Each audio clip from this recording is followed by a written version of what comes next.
La hemofilia es una de las enfermedades raras que es más frecuente en la población. Por supuesto, ya algunos la conocerán como una enfermedad que causa problemas de coagulación. Yo soy el Dr. Marco y el día de hoy vamos a ver 5 cosas que no sabías de la hemofilia.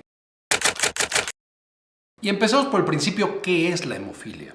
Va a ser una enfermedad rara, como mencionaba, es decir, que va a afectar a 4 por cada 10,000 personas o menos, y en la actualidad hay más de 200,000 personas en el mundo que la padecen. En la hemofilia justamente vamos a tener un problema en nuestros genes y específicamente en el cromosoma X, ese que los hombres solamente tenemos uno, que conseguimos de mamá, y las mujeres tienen dos, uno de papá y uno que les dio mamá. Debido a esta alteración genética vamos a tener una deficiencia en los factores de la coagulación, una serie de proteínas que por supuesto generan el coágulo y evitan que sigamos sangrando cuando tenemos una lesión. Particularmente los pacientes con hemofilia tienen una deficiencia de factor 8 y factor 9 de la coagulación, y dependiendo de qué tan bajito tengan este factor de coagulación va a ser el nivel de hemofilia que tienen. Cuando el nivel de estos factores está muy bajo, un paciente tiene hemofilia severa. Desafortunadamente esto representa más o menos la mitad de todos los pacientes con hemofilia y van a presentar sangrado frecuente, a veces incluso sin presencia de trauma, es decir, espontáneamente empezamos a sangrar. Después, el 30% de los pacientes, 3 de cada 10 personas con hemofilia, van a tener algo más de nivel de factores de la coagulación y entonces tienen una hemofilia moderada. Aquí van a tener un sangrado, pero asociado a traumas. Puede ser un trauma leve, una torcedura, un golpe no tan intenso, pero básicamente un trauma es el que empieza el sangrado. Usualmente no tienen sangrado espontáneo, lo cual es muy bueno.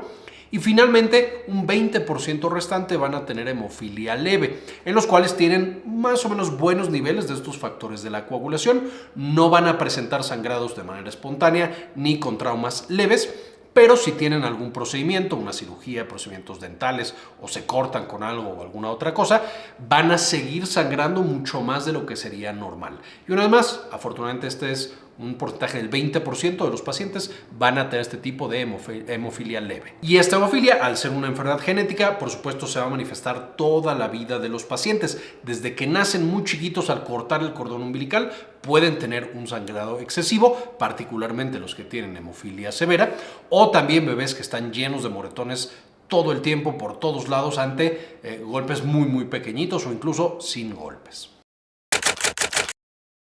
La segunda cosa que probablemente no sabías es que los sangrados no son los sangrados típicos. Cuando pensamos a un paciente que sangra mucho, nos imaginamos que hay cortes y que por supuesto ese corte es el que va a tener muchísimo sangrado, así la sangre en extremo.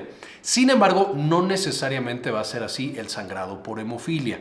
Particularmente la hemofilia severa, que ya que es la mitad de los pacientes que padecen de hemofilia, sabemos que hay sangrados espontáneos, es decir, sin que haya un trauma importante puede existir este tipo de alteraciones. Y vamos a tener también que los sangrados son a veces en lugares atípicos para lo que es un sangrado común. Particularmente importante van a ser los sangrados en las articulaciones. De pronto los pacientes empiezan en la articulación, codos, rodillas, tobillos, muñecas, a presentar este tipo de sangrados. La sangre en la articulación, por supuesto, va a causar una irritación del cartílago y del hueso y va a generar que se pongan muy hinchadas, dolorosas, rojas. No solo eso, como le sigue pasando a los pacientes, porque la hemofilia no se les quita, con el paso del tiempo la sangre básicamente y la respuesta que genera se vuelven tóxicas para la articulación y entonces pueden llevar a una discapacidad importante, que ya esa articulación deje de funcionar como debería y por supuesto que el paciente tenga un tipo de artrosis.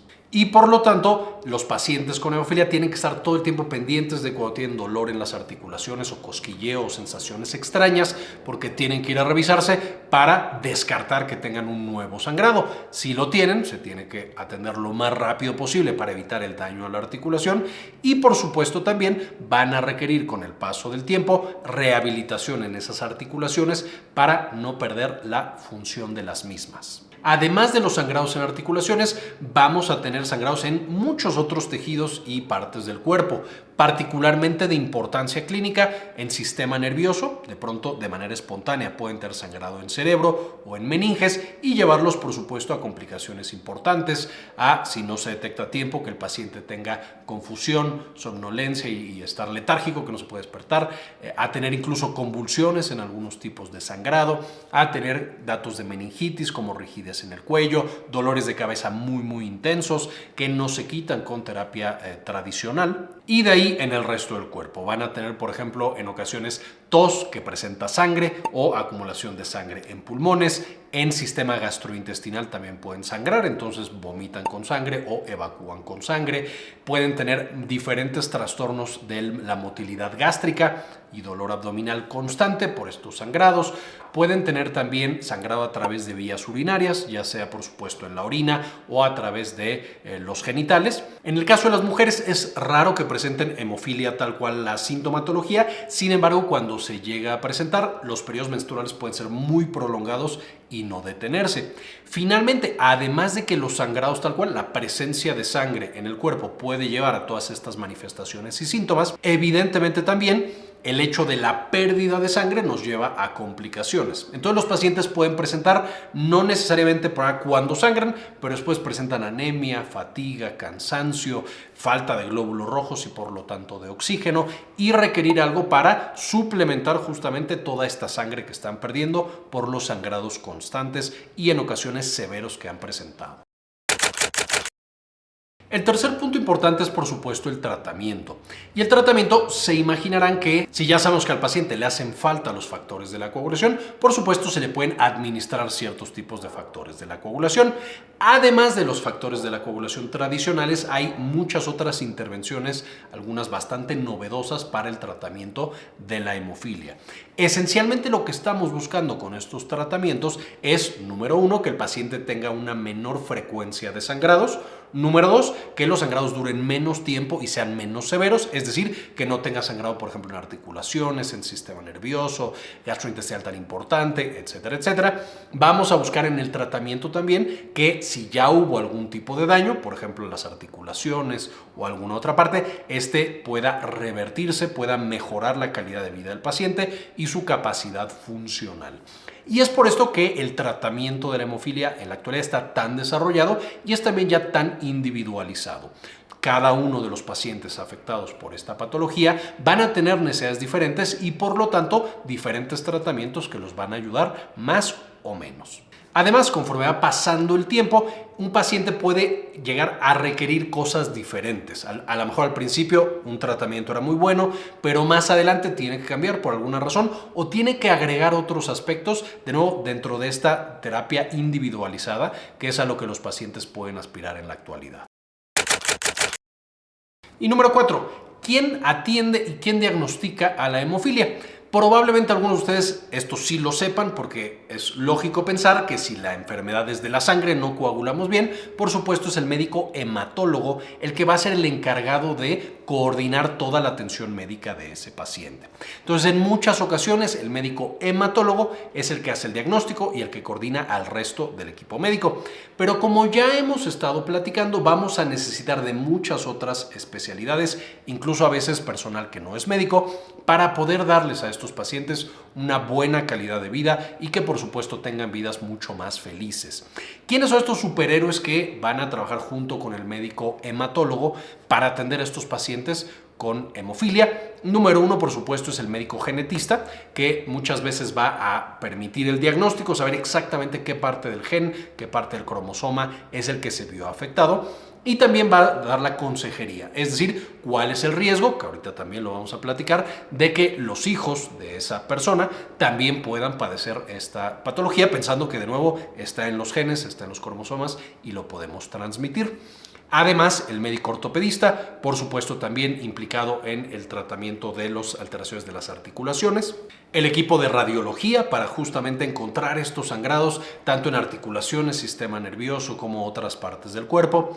El equipo de medicina física y rehabilitación, esta rehabilitación esencial para que no perdamos justamente la función de nuestras extremidades, de nuestras articulaciones y podamos mantener una buena calidad de vida. El equipo odontológico, por supuesto, por el alto riesgo de sangrado después de un procedimiento, incluidos los procedimientos dentales y por supuesto trabajo social y psicología, que nos van a ayudar con esos otros aspectos esenciales para asegurar esta calidad de vida, que es indispensable no olvidarla y no enfocarnos solamente en el manejo de los sangrados, sino darle un abordaje integral a los pacientes que viven con hemofilia. Y número 5. Hemos hablado ya varias veces que la hemofilia es una enfermedad principalmente genética, en la cual la alteración está en el cromosoma X. Esto significa, como muchas otras alteraciones genéticas, que tiene un riesgo de transmitirse a nuestros hijos.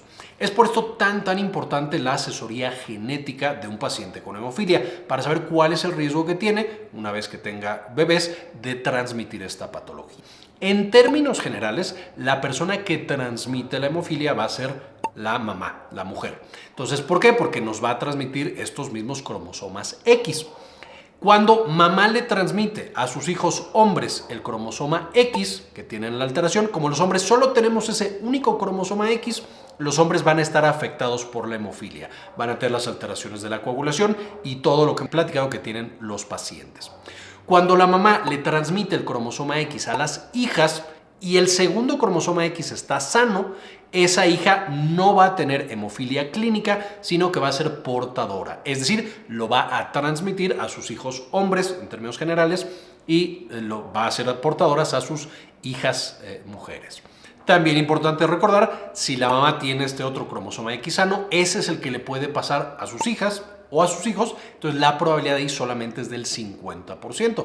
Es decir, mamá puede transmitir el cromosoma malo o el cromosoma bueno, bajando la probabilidad al 50%. De los genes que pasa papá, solamente si pasa el cromosoma X, solo puede pasar el malo porque solo tiene uno malo. Entonces, papá siempre va a transmitir ese cromosoma X alterado. Las mujeres sí pueden llegar a tener hemofilia clínica, pero para eso deben tener la muy mala suerte de que papá les pasó un cromosoma X con hemofilia y mamá era portadora y también les pasó un cromosoma X con hemofilia. Entonces, al estar los dos alterados, que es afortunadamente muy raro, vamos a tener por supuesto que esa paciente sí presenta hemofilia clínica. Entonces, una vez más, esta parte de asesoría genética es un poquito más complicada. El riesgo no es del 100%, particularmente para las mujeres que son portadoras, pero por supuesto muchas ni siquiera saben que tienen ahí este cromosoma alterado y por eso es tan importante hablar con un genetista para conocer nuestro riesgo. Y estas son 5 cosas muy importantes sobre la hemofilia que probablemente no conocías, especialmente pensado que, aunque es de las enfermedades más raras más conocidas, no es tampoco tan conocida. Espero que con esto se resuelvan muchas de sus dudas y sepamos mucho mejor cómo atender a estos pacientes con hemofilia. Agradezco también al equipo de Novo Nordisk por apoyarme para hacer este video y por supuesto también a todos los miembros del canal que nos apoyan mes con mes para hacer este tipo de investigaciones y compartirlas con todos los demás, y pueden ver en este momento en la pantalla el nombre de todos ellos. Muchísimas gracias por el apoyo, por ver el video hasta este momento. No olviden darle like, suscribirse para aprender mucho más con nosotros y, como siempre, ayúdenos a cambiar el mundo. Compartan la información.